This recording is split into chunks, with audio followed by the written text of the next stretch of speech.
Serah. Oke.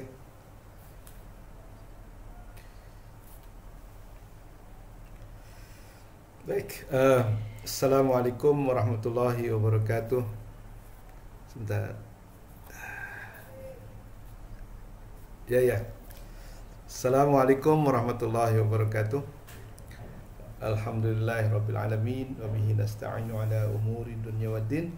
Wassalatu wassalamu ala sayyidil mursalin sayyidina Muhammadin wa ala alihi wa sahbihi ajmain. Amma ba'du. Para rekan-rekan sekalian, terutama kepada Kang Pipip yang memimpin kelompok ini, juga kepada rekan-rekan sekalian dan kepada moderator dan pemirsa semua dimanapun berada. Assalamualaikum warahmatullahi wabarakatuh.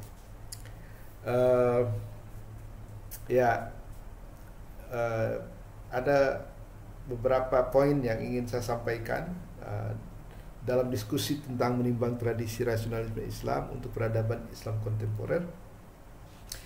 Tentu saja kalau rasionalisme Islam sangat luas sekali, tapi saya buat poin-poin ya, ada 3 poin yang utama sebenarnya, tapi nanti kita akan uraikan secara bergiliran ya. Pertama, mungkin perspektif filosofis. Ya, yang kedua nanti ada teologis dan juga ada sofistik.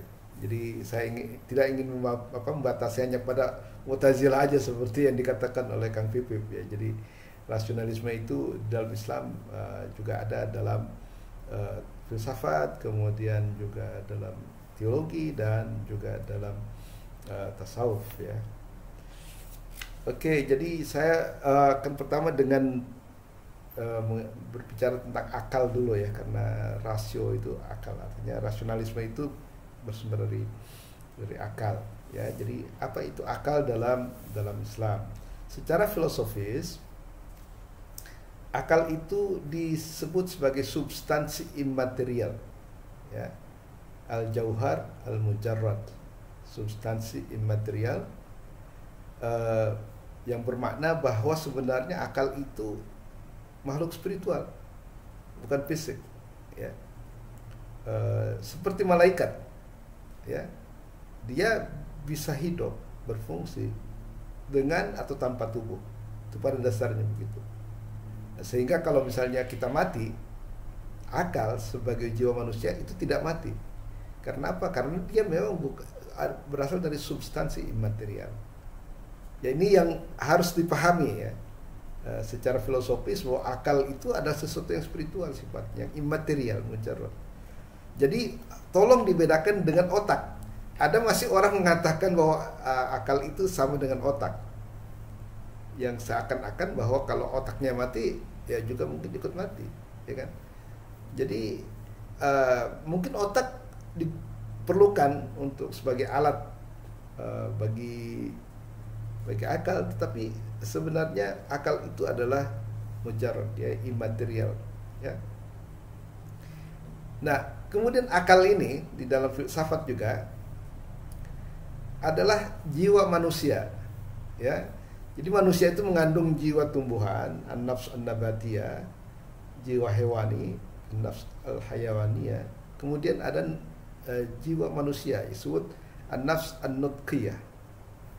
Jadi antara jiwa manusia dan akal itu sebenarnya sama, satu benda ya. Kata Ibn Sina dalam bukunya Ahwalun Nafs, kalau jiwa manusia sudah bercerai dengan tubuhnya, maka dia disebut akal gitu. Makanya kadang-kadang yang survive menurut para filosof itu kadang-kadang disebut jiwa, kadang-kadang dia disebut akal, karena akal sama dengan jiwa manusia. Jadi dalam filsafat, nafs dengan akal itu sebenarnya sama ya. Artinya nafsu manusia, jiwa manusia itu sama dengan akal. Ini pengertian dulu ya. Kalau enggak nanti bisa kacau dia kita memahami. Nah, oleh karena itu maka setelah kematian, akal manusia atau jiwa manusia itu akan survive. Ada immortality of the soul, baqa'un nafs. Nah, ini tentu berbeda dengan psikologi modern yang mengatakan bahwa jiwa itu adalah fungsi neurologis otak. Ya. Dimana kalau otaknya mati, berhentilah manusia di situ dan tidak ada yang survive setelah kematian. Oleh karena itu psikologi modern itu tidak akan mendukung keyakinan kepada hari akhir. Nah, berbeda dengan rasionalisme di dalam Islam, bahwa rasio itu adalah immortality, ya. Immortal, artinya dia bisa survive setelah kematian untuk mempertanggungjawabkan perbuatannya di dunia. Jadi rasionalisme di dalam Islam itu membantu keyakinan kita kepada hari akhir. Oleh karena itulah maka eskatologi dalam filsafat Islam termasuk salah satu cabang metafisik. Ya, jadi ini bedanya mungkin dengan rasionalisme di Barat. Rasionalisme di Barat ya mungkin sekedar rasio saja gitu.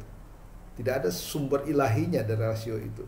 Nah, kalau dalam Islam rasio itu ya sebenarnya kan emanasi ya. Kalau menurut Ibnu Sina kan emanasi. Yang pertama turun dari Allah itu kan akal pertama, kedua, ketiga sampai akal ke-10. Nah, dari akal 10 itu turun akal manusia, ya. Itu pengertiannya juga. Kemudian posisi akal dalam Islam, ya. Kemampuan akal nih. Dalam filsafat akal mempunyai apa ya, daya yang luar biasa lah, ya. Artinya sangat dihargai kemampuan akal itu, ya. Dalam teologi ada perbedaan antara Mu'tazilah dengan Asy'ariyah misalnya. Kalau Mu'tazilah, akal itu mempunyai daya untuk mengetahui banyak hal, misalnya baik dan buruk bisa diketahui oleh manusia, tentang Tuhan, tentang kewajiban menjalankan yang baik, dan itu dipahami oleh akal. Sedangkan menurut Asy'ariyah, baik dan buruk itu ditentukan oleh wahyu, misalnya gitu. Jadi itu tentu saja sebagai filosof ya dia menggunakan akal. Bahkan kalau orang lain menyebutnya intuisi, untuk hati itu atau untuk kekuatan Nabi itu, maka Ibnu Sina menyebutnya al-aql qudsi, jadi akal suci gitu. Jadi tetap aja basisnya akal, ya, seperti itu. Tetapi akal ini walaupun dia punya kemampuan, tetapi ada batasnya, gitu. Diyakini pada batasnya. Jadi karena itu sumber ilmu kemudian menjadi 3, ya. Misalnya ada selain akal, ada indera, ada hati. Dan ketiga-tiganya ini adalah diciptakan Tuhan untuk memungkinkan manusia bisa mengetahui banyak hal, dari yang fisik kepada yang non fisik gitu. Jadi indera tentu saja sangat penting untuk mengetahui alam fisik, akal untuk mengetahui alam yang non fisik. Kalau yang alam fisik disebut al-mahsusat, alam non fisik disebut makulat. Jadi tidak bisa dilihat oleh indera tapi bisa dipahami oleh akal. Itu maksudnya makulat. Dan orang-orang filosof muslim itu percaya bahwa yang ada itu bukan hanya fisik sebagaimana yang dipahami oleh orang sekuler atau positivis di barat, bahwa ada objek-objek yang non fisik, baik itu objek matematik maupun objek metafisik, itu diyakini adanya. Oleh karena itu harus ada ilmunya.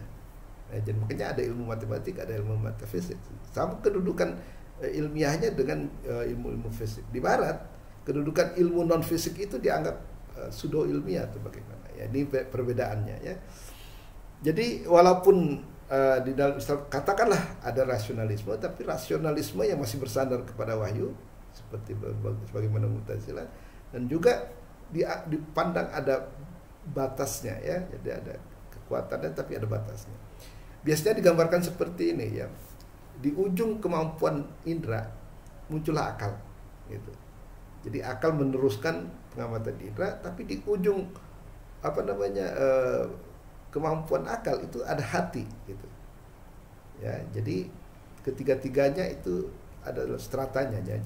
Jadi indera di bawah, yang tengah itu akal, yang di atas adalah intuisi atau hati. Nah, biasanya mencoba mengkritik keterbatasan akal itulah para sufi. Jadi para sufi sering mengatakan, misalnya Jalaluddin Rumi mengatakan bahwa ketika akal ditanya tentang cinta, dia akan tersungkur ke dalam lumpur seperti keledai. Jadi akal tidak mampu untuk memahami realitas yang sangat dalam seperti cinta atau pengalaman spiritual dan sebagainya. Oleh karena itu maka hati diperlukan untuk bisa memahami hal-hal yang bersifat suprarasional. Jadi di dalam Islam ada yang sensori, ya, berhubungan dengan indera, ada yang rasional berhubungan dengan akal, dan ada yang suprarasional berhubungan dengan pengalaman intuitif, pengalaman mistik, pengalaman religius dan sebagainya. Jadi tiga alat ini diperlukan di dalam epistemologi Islam, ya. Jadi walaupun kita bicara rasionalisme, tapi rasionalisme ada batas, yaitu yang harus dipahami. Saya tidak tahu kalau misalnya René Descartes ketika mengatakan akal sebagai sumber ilmu, saya pikir artinya satu-satunya. Oke, nah sekarang apa kemampuan akal gitu? Ya, sebenarnya saya sudah menulis di dalam buku Lentera Kehidupan tentang kemampuan akal ini. Jadi akal itu sangat istimewa, ya. Artinya gini, akal mampu memahami makna baik dari benda-benda yang kita persepsi, seperti kursi, ya, kursi itu kan kayu saja dengan bentuk itu, tapi kita abstrak maknanya itu, sehingga kita kemudian mengenal di kursi, semua benda-benda itu diabstrak sebenarnya maknanya itu, ya. Jadi mental kita bisa memfilekan, ya, retensi beberapa ide dari benda-benda fisik itu, ya, itu berkat kerja akal. Dan juga saya katakan di dalam buku saya Lentera Kehidupan bahwa akal juga di samping mampu mencerap esensi sesuatu dari benda fisik, tapi ini juga bisa menangkap sesuatu dari kata-kata. Jadi kalau saya berkata dengan suara, maka Anda pun bisa menangkap makna dari itu. Itulah akal. Dan yang ketiga kemampuan akal adalah kemampuannya untuk bertanya. Dan ini sangat luar biasa. Akal menjadi sumber pengetahuan karena kemampuan bertanya. Jadi misalnya ada satu peristiwa, kita mengatakan apa peristiwanya? Oh, kecelakaan. Kecelakaan apa? Ya kan, itu substantif sih. Kemudian di mana? Itu kan kategori ruang. Kapan? Kategori waktu. Mengapa? Kategori kausalitas dan sebagainya. Itu kemampuan akal itulah yang kemudian menjadi sumber informasi bagi kita. Ya, karena dengan mengajukan pertanyaan itu maka banyak informasi yang kita dapatkan gitu. Walaupun kata Immanuel Kant itu jadi subjektif dong gitu, ya kan. Tapi itulah ya menurut saya kemampuan akal mencerap makna baik dari benda-benda fisik maupun dari kata-kata yang dilontarkan oleh seseorang, ya. Dan itu menjadi sumber pengetahuan. Tapi sumber pengetahuan bukan hanya akal, ya. Indra juga bisa menjadi sumber pengetahuan dan hati juga merupakan sumber pengetahuan. Jadi rasionalisme di dalam tradisi Islam itu agak terbatas, ya. Terbatas karena memang kecakapan akal juga terbatas. Kalau para sufi biasanya mengkritik akal karena akal itu ketergantungannya kepada simbol menyebabkan dia tidak bisa menyentuh jantung dari realitas objeknya. Jadi kita sebenarnya tidak ada pengetahuan yang akrab dengan objeknya itu. Dengan generalisasi kemudian akal mengeneralisir saja gitu. Peristiwa-peristiwa unik tidak bisa ditangkap oleh akal. Hati bisa. Ya. Karena itu tidak boleh rasionalisme artinya menggunakan rasio saja, tidak begitu dalam Islam. Oke, nah sekarang saya akan beralih kepada aplikasinya yang lebih relevan dengan kehidupan yang sekarang. Jadi apa aplikasi konsep akal itu di dalam tradisi ilmiah Islam? Itu ada, saya akan menyebut tadi udah filsafat, ini ada bidang teologi dan juga bidang tasawuf gitu. Jadi saya akan mencoba mengungkapkan mungkin pendapat Mu'tazilah tentang rasionalisme itu, ya. Tapi di sini saya akan hubungkan juga dengan kebebasan memilih. Jadi saya kira Mu'tazilah itu bukan hanya tentang kekuatan rasio, tapi juga tentang kebebasan memilih. Dan ini nanti akan saya sambung dengan Jalaluddin Rumi, konsep takdir misalnya oleh Jalaluddin Rumi. Oke, nah sekarang rasionalisme. Ya, waktu saya masuk ke UIN pada tahun 1978, yang saya ketahui dari sekte teologi itu hanya Ahlus Sunnah wal Jamaah. Itu pun kita nggak tahu siapa pendirinya dan sebagainya. Kita hanya semata-mata kita dapatkan dari kampung dengan membaca Sifat 20 dan sebagainya.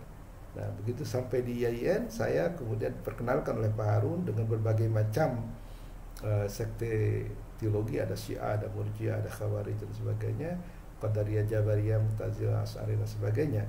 Nah, tetapi ternyata ada kecenderungan kuat, kecenderungan rasionalis saya, sehingga saya kemudian jatuh cinta pada Mu'tazilah. Dua hal yang membuat saya jatuh cinta pada Mu'tazilah pada saat itu adalah pertama tentang kemampuan akal. Jadi dibandingkan dengan yang lain, Mu'tazilah itu sangat menghargai akal dengan kemampuan-kemampuannya. Misalnya dikatakan bahwa akal tanpa wahyu itu bisa mengetahui Tuhan, misalnya. Juga bisa mengetahui baik dan buruk dan sebagainya. Bisa mengetahui kewajiban menjalankan yang baik dan kewajiban meninggalkan yang buruk. Nah, ini tentu saja dibandingkan dengan Asy'ariyah misalnya. Kalau Asy'ariyah mengatakan bahwa manusia tidak bisa mengetahui hakikat baik dan buruk kecuali yang diwahyukan oleh Allah. Gitu. Karena apa? Karena ketergantungan pemahaman baik dan buruk itu melalui wahyu. Tapi kalau Mu'tazilah mengatakan bahwa baik dan buruk itu punya status ontologis tersendiri. Jadi dia realitas yang bisa dipelajari oleh akal manusia. Gitu. Dan Tuhan juga bisa dicari atau dibuktikan keberadaannya melalui pengamatan di alam dan sebagainya. Sebagaimana misalnya dibuktikan oleh Ibnu Tufail ya, dalam bukunya Haibun Yakson, gitu, bahwa seorang yang terdampar di sebuah pulau itu dengan mengamati alam kemudian mampu sampai kepada Tuhan. Gitu. Dan bahkan juga setelah mengetahui baik dan buruk, mengetahui juga bahwa kita wajib menjalankan yang baik dan wajib meninggalkan yang buruk. Yang oleh Asy'ari dikatakan itu hanya bisa dilakukan melalui wahyu gitu. Nah, bagi saya ini waktu itu ya, katakan wah ini teologi yang bagus nih. Karena apa? Karena akal difungsikan dengan baik gitu ya. Bahwa akal itu menjadi penting karena kalau urusan duniawi itu memang harus dihadapi dengan akal. Maksudnya dengan cara rasional, sistematis dan sebagainya.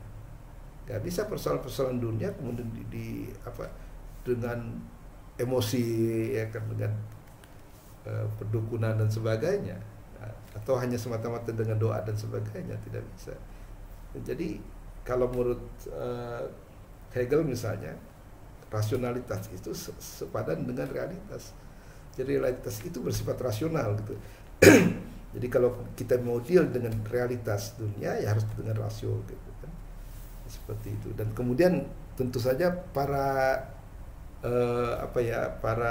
filosof mengembangkannya secara lebih formal melalui logika, terutama metode demonstratif. Jadi cara berpikir. Jadi filsafat itu ada dua, ada doktrin, ada metode.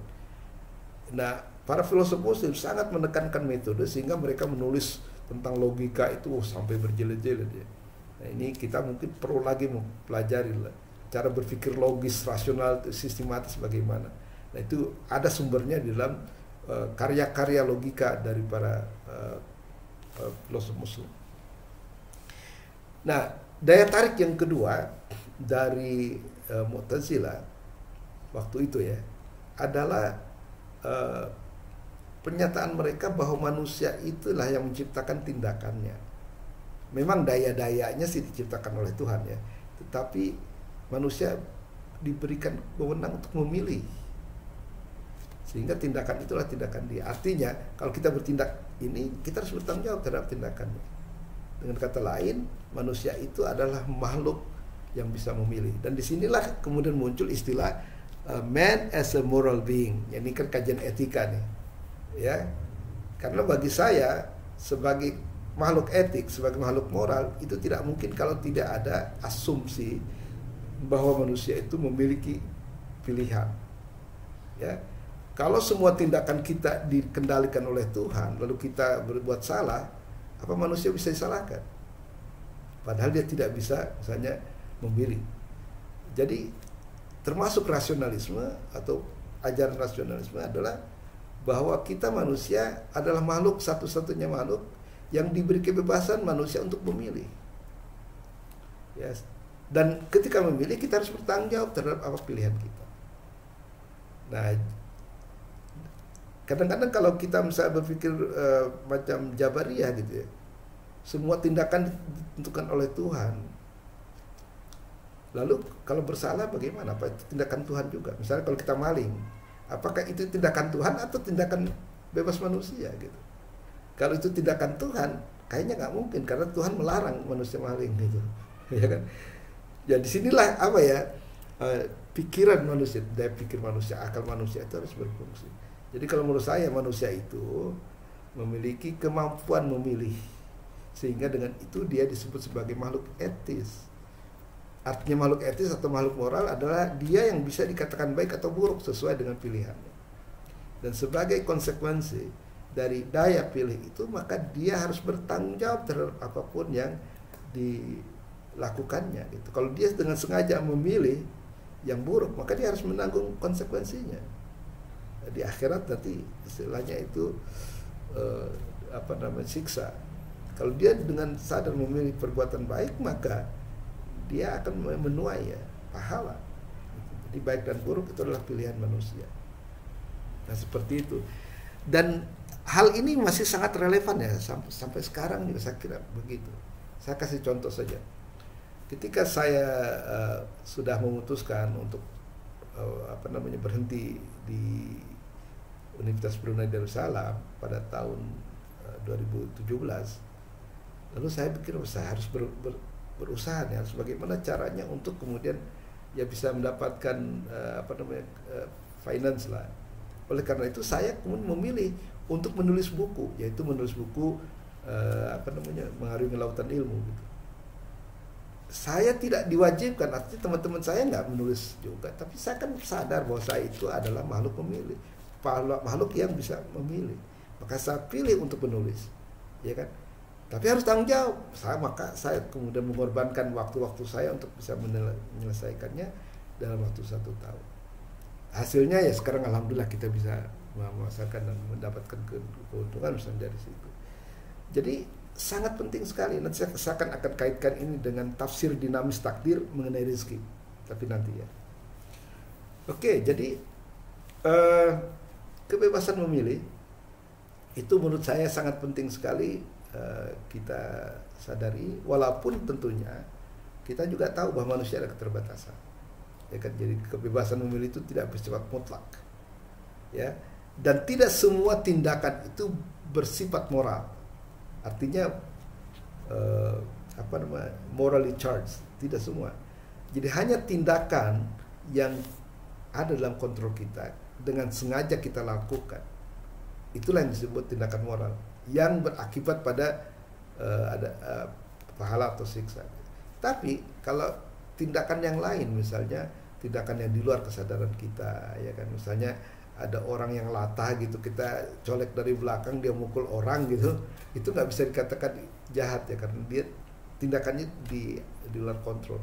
Atau kalau kita ditodong oleh orang gitu untuk melakukan sesuatu, maka tindakan itu tidak bisa dikatakan tindakan moral. Tindakan moral adalah tindakan yang dengan sengaja dan ada dalam kontrol kita melakukannya. Ya. Nah, sekarang bisakah kita menyalahkan misalnya ada kelapa jatuh ke kepala kita? Kan itu kejahatan, karena apa ya? Maksudnya itu kan melukai manusia, bisa sampai berdarah-darah gitu. Tapi apakah kita bisa mengatakan bahwa kelapa itu jahat? Itu, atau dalam hal ini misalnya anjing nyerobot kita ya, gigit kita, apa kita bisa mengatakan bahwa anjing itu dan kelapa itu jahat? Tidak bisa. Karena apa? Karena dia tidak bisa memilih seperti bagaimana manusia. Jadi dia bukan makhluk moral. Mungkin kelapa kalau dia bisa milih, dia bilang nanti ada orang jangan jatuh dulu gitu. Dia tidak bisa memilih. Kalau udah saatnya jatuh, dia jatuh, dan itu terserah apakah ada orang atau tidak di bawahnya. Dia akan jatuh gitu. Kalaupun nanti ada orang yang tertimpa kelapa misalnya, maka yang disalahkan adalah orang itu. Kita akan mengatakan, udah tahu ada kelapa ya di situ, kenapa kamu ke bawahnya gitu. Jadi tetap yang disalahkan adalah manusia. Kenapa? Karena manusia itu adalah makhluk moral yang bisa memilih untuk melakukan ini atau itu dengan segala konsekuensinya. Ya, seperti itu. Tapi kalau tindakan itu misalnya kita tidur di atas ya, di bawah ada orang, kemudian sedang tidur jatuh, menimpa orang itu sampai meninggal misalnya, itu tidak bisa dikatakan sebagai tindakan moral. Dan keterbatasan manusia juga itu ditentukan oleh keberadaan kita sebagai makhluk fisik ya. Jadi walaupun kita bebas, tapi sebagai makhluk fisik kita punya keterbatasan, kita tunduk pada hukum fisik. Misalnya kita mau istilahnya mau hidup 1000 tahun lagi seperti Khairul Anwar kan, aku ini hidup 1000 tahun lagi, tapi nggak bisa, takdir fisik mengatakan bahwa sampai umur tertentu kita harus mati. Jadi itu di luar tindakan moral, ya. Kalau yang alami begitu nggak bisa. Tapi kalau misalnya saya mau melakukan apa, ya, saya mau bersedekah atau mau maling, itu tindakan moral. Karena itu ada tindakan sadar yang kita lakukan. Dan karena itu adalah tindakan sadar, maka kita harus kemudian bertanggung jawab terhadapnya. Seperti itu. Kemudian saya akan beralih kepada konsep takdir dari Jalaluddin Rumi. Jalaluddin Rumi itu seorang sufi gitu. Dan dia dikatakan sebagai pengikut Asy'ariyah, tetapi dalam konsep takdirnya dia lebih condong kepada Qadariyah. Ya. Dia sangat percaya bahwa manusia itu punya kebebasan memilih, dan dikatakan itu hadiah terbesar manusia yang memilih itu. Cuma kaum Jabariyah katanya mencampakkan hadiah yang sudah ada di tangan kita. Maka dia bilang jangan jadi Jabariyah. Kalau jadi Jabariyah itu seperti orang tidur di tengah jalan. Jangan tidur di tengah jalan, kita harus pergi sampai ke tempat tujuan. Seperti itu. Menarik adalah argumen-argumen tentang keberadaan kebebasan memilih pada diri manusia.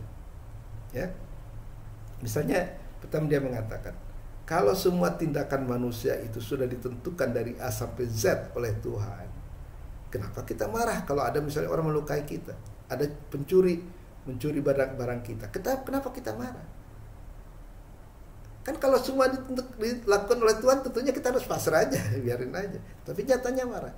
Itu menunjukkan bahwa jauh dalam kesadaran kita bahwa manusia itu bisa memilih selain melakukan maling, misalnya, selain melakukan kejahatan gitu. Ya. Jadi itu bukti bahwa manusia mempunyai kebebasan memilih. Kedua, dia mengatakan bahwa kalau manusia itu memang tidak punya kebebasan memilih, sudah ditentukan segala sesuatunya oleh Tuhan, kenapa dia bisa mengatakan besok saya melakukan ini, besok melakukan ini? Kemudian mengapa ada perasaan berdosa ketika kita melakukan kejahatan? Kenapa? Kalau memang itu tindakan Tuhan, mestinya tidak merasa berdosa dong ya. Kenapa kita merasa berdosa? Karena jauh dalam lubuk kesadaran kita sebenarnya kita tahu bahwa itu adalah perbuatan kita sendiri ya, yang kita pilih. Sehingga kalau kita memilih yang salah, ada perasaan berdosa. Dan yang lebih dahsyat lagi adalah pernyataan dia, kalau semua tindakan manusia sudah ditentukan oleh Tuhan dari A sampai Z, ya, kemudian kenapa Al-Quran banyak sekali perintah dan larangan? Apakah perintah dan larangan itu bisa berlaku bagi orang yang tidak bisa memilih? Nggak bisa. Itu sama saja dengan memerintah meja misalnya, ayo kamu pergi sana, ya, atau datang ke sini, tidak bisa. Jadi kenyataan bahwa Al-Quran memiliki perintah dan larangan itu menunjukkan bahwa manusia itu bisa memilih. Maka kata dia, takdir itu adalah hukum kehidupan, dan hukum kehidupan mengatakan bahwa kalau Anda melakukan ini atau itu, maka apa yang dilakukan itu punya konsekuensi. Kalau Anda melakukan maling misalnya, maka ada konsekuensinya. Kalau Anda melakukan ini yang baik, maka ada konsekuensinya. Tapi bukan Tuhan yang memaksa manusia maling, bukan, manusia sendiri. Jadi Tuhan tidak memaksa manusia maling, tapi manusia sendirilah yang memilih untuk maling, dan dia harus menanggung konsekuensinya. Dan ini sebenarnya bagus sekali ya, karena itu berimplikasi pada kenyataan bahwa dengan kebebasan memilih itu sebenarnya manusia bisa merencanakan masa depannya. Kalau dalam filsafat eksistensialisme kan katanya gini, hakikat manusia itu di depan. Jadi kita ini dalam proses menyedang, menjadi. Beda dengan benda. Kalau benda itu begitu jadi dia udah mencapai hakikatnya. Manusia itu harus didesain untuk mencapai hakikatnya dan itu menjorok ke masa depan. Jadi di sini pentingnya ya di masa modern ini, di zaman modern itu untuk membuat rencana. Ya, jadi manusia itu jangan pasrah aja, biar aja nanti kemana angin meniup. Enggak, manusia itu harus merencanakan dirinya, ya kan? Dan harus mengaktualkan potensi-potensinya.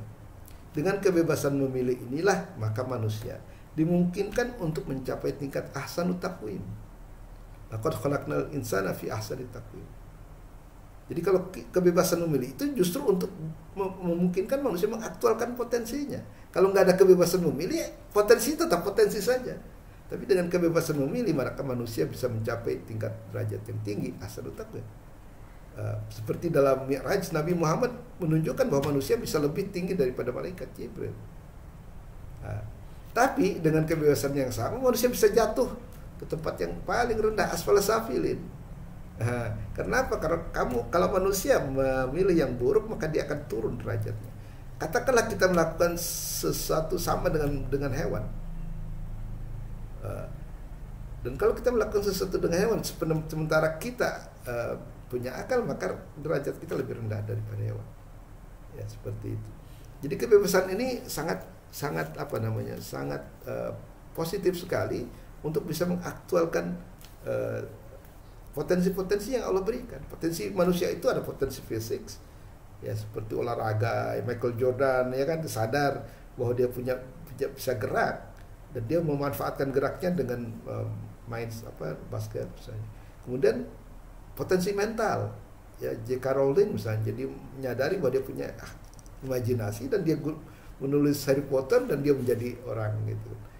Kemudian potensi intelektual, ya tokoh-tokoh ilmuwan dan sebagai filosof itu kan di situ. Kemudian potensi moral, orang menjadi baik seperti Nabi Muhammad, Buddha dan sebagainya. Kemudian terakhir potensi spiritual. Nah ini kalau tidak manusia diberikan kebebasan memilih, potensi itu tetap akan menjadi potensi, tidak bisa diaktualkan. Maka Allah memberikan kebebasan memilih itu sebagai amanat. Ya di dalam salah satu surat katakan laqad aradnal amanata 'ala samawati wal ardi wal jibal baina ayhamilnaha gitu. Kemudian manusialah yang ditawarkan amanat kepada langit dan bumi, gunung-gunung, dia menolak, pahamal insan, manusialah yang kemudian menanggung, sehingga manusia menjadi makhluk yang moral yang bisa memilih seperti itu. Kemudian takdir dan tawakal. Nah ini kaitannya dengan mungkin corona ya sekarang nih ya. Jadi takdir dan tawakal. Takdir itu ukuran gitu. Tapi tawakal itu bukan berarti kita tawakal dengan pasrah ya. Jadi kalau kata Jalaluddin Rumi, bertawakallah Anda dengan karya. Tebar bibit baru kemudian tawakal kepada Allah. Jadi kalau nanam aja enggak, bagaimana dia mengharap buah, ya kan? Nah, Anda diberi tangan, kenapa enggan direntang? Anda diberi kaki, kenapa dibiarkan lumpuh? Sesungguhnya alat-alat itu adalah petunjuk bagi kita untuk memanfaatkannya, ya kan? Dan itu sangat positif, ya artinya pemikiran rasional seperti itu juga akan bisa mengubah kondisi kita.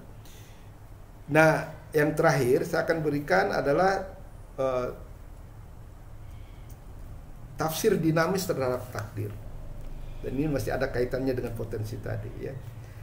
Biasanya itu kalau kita sudah bicara mengenai takdir, itu ada rizki, ada jodoh, ada ajal ya. Dan itu secara terjusnil biasanya itu tidak pernah dibicarakan. Ya rizki sudah dibatasi oleh Tuhan. Ya kalau mau miskin, kaya gitu kan. Ada istilahnya, ada rizki yang luas, ada rizki yang sempit gitu. Dan itu dibiarkan begitu saja dengan pemahaman yang pasif ya, fatalistik. Jodoh juga begitu. Jodoh juga katanya kita ini sudah dijodohkan oleh Allah jauh sebelum kita dimasukkan ke dalam rahim ibu gitu. Jadi sudah dijodohkan kita ini. Kemudian ajal ajal kalau sudah waktunya dia akan tiba, seolah-olah ajal itu nggak ada kaitannya dengan sikap manusia dan sebagainya. Nah, ini bagi saya ini perlu direformasi ya, pemikiran tentang rezeki, jodoh dan ajal ini, atau tentang takdir ini jangan dipahami secara harfiah gitu. Ya, jadi misalnya rezeki ya,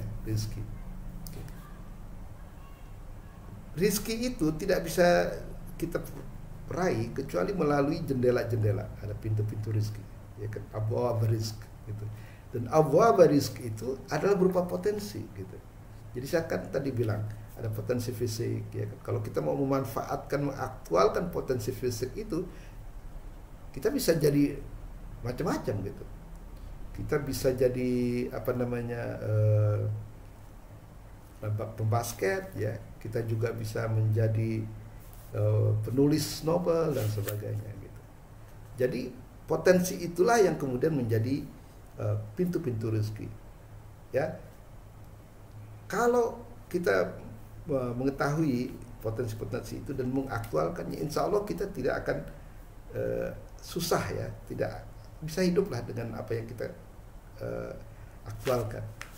Ada contoh misalnya begini, seorang dari kampung datang ke kota, dia ingin mendapatkan pekerjaan, lalu ditanya sama calon bosnya, ya kan, kamu bisa nyupir nggak? Waduh, kalau nyupir saya nggak bisa.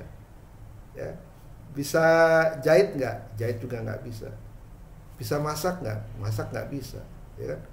Bisa ngaji nggak bisa. Bisa nyanyi nggak bisa. Bisa masang batu nggak bisa. Kata bosnya, kamu pulang aja lah gitu.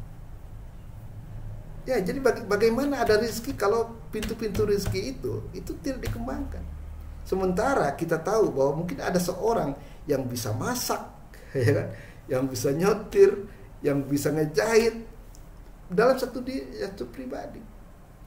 Nah, inilah tafsir daripada yang katakan rezekinya luas. Jadi rezekinya luas itu bukan secara blak begitu saja oleh Allah diturunkan, tidak. Rezekinya luas itu artinya orang yang mau membuka potensi-potensinya itu, mengaktualkan potensinya, sehingga dengan potensi itu dia tidak akan kesulitan dalam bidang ekonomi. Yang sikap sekarang ini kita sangat tergantung pada orang lain. Ya, misalnya kita pendidikan SMA atau S1 tapi nggak mengembangkan betul-betul potensi diri itu, akhirnya nanti tergantung kepada pemerintah ya, penyediaan lapangan kerja dan sebagainya. Kalau ada masalah nanti yang disalahkan orang lain. Kalau saya pengentasan kemiskinan itu harus bertolak dari mengaktualkan potensi. Ya, kalau Anda misalnya mengaktualkan potensi gerak kemudian menjadi atlet, olahragawan yang hebat, ada rezeki di situ. Kalau kita menggunakan imajinasi, kita nulis novel dan sebagainya, ada rezeki di situ. Tapi selama ini imajinasi kita digunakan apa coba? Menulis juga enggak, menulis novel juga enggak, ya kan? Jadi bagaimana kita bisa mengharap bahwa rezeki akan datang? Seperti itu. Kalau misalnya intelektual, ya menulislah di bidang sains, filosofi dan sebagainya. Ya, karena manusia punya kemampuan itu, dan saya sudah membuktikan lah, setidaknya ada 30 buku yang sudah saya tulis. Itu kalau kita mengaktualkan potensi itu, insya Allah rezeki ada gitu.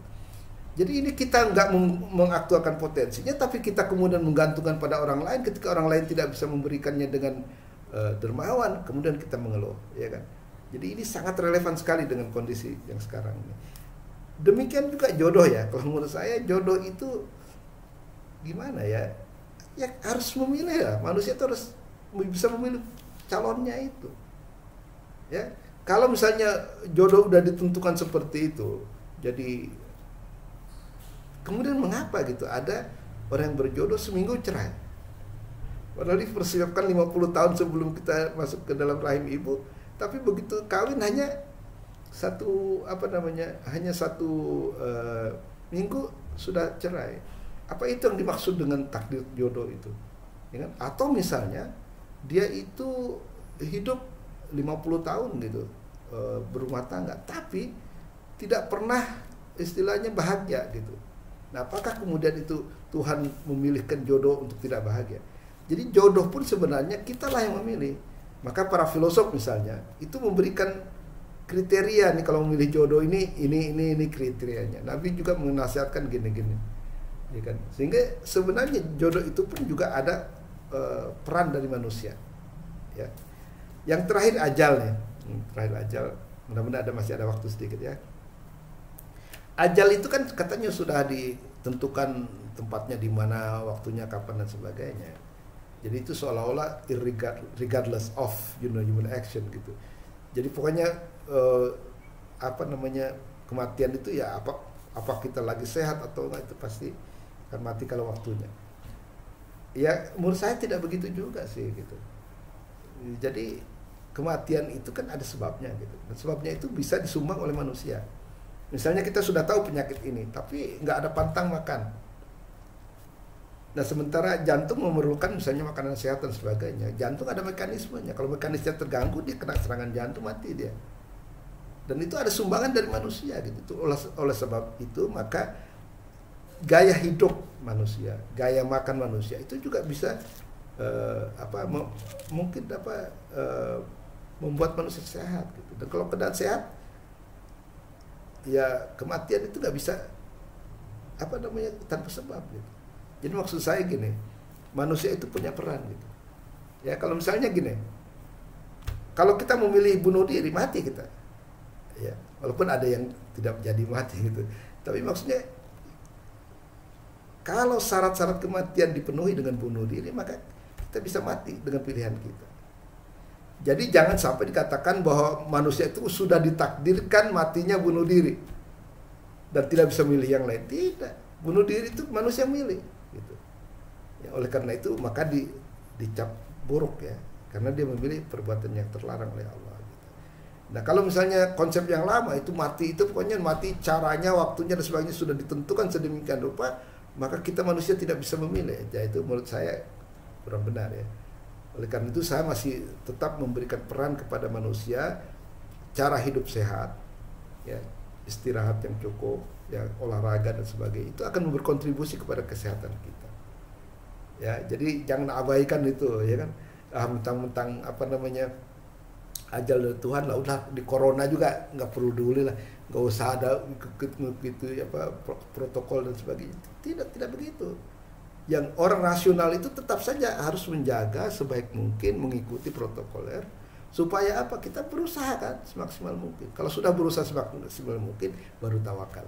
Inilah makna yang dikatakan oleh Jalaluddin Rumi, bertawakallah Anda dengan karya. Bahkan Nabi juga kan mengatakan begitu. Ikat dulu untamu baru tinggal gitu. Jadi keseimbangan antara usaha dan tawakal itu harus kita terapkan. Bahkan ketika kita menghadapi pandemi corona seperti ini. Jadi buatlah yang terbaik. Kalau memang itu masih juga nggak cukup, ya itulah takdir. Ya tapi jangan kemudian kan mati itu tergantung pada Tuhan. Mau pakai masker atau tidak gitu. Itu kalau sudah ajalnya datang, ya jangan seperti itu. Itu sikap yang tidak rasional, tidak sesuai dengan tradisi rasionalisme Islam. Barangkali itu saja ya, Jadi mudah-mudahan ini bermanfaat dan kita akan sambung dengan pertanyaan-pertanyaan tentunya. Ya, sekian saja. Kurang lebihnya mohon maaf. Billahi taufiq wal hidayah. Assalamualaikum warahmatullahi wabarakatuh.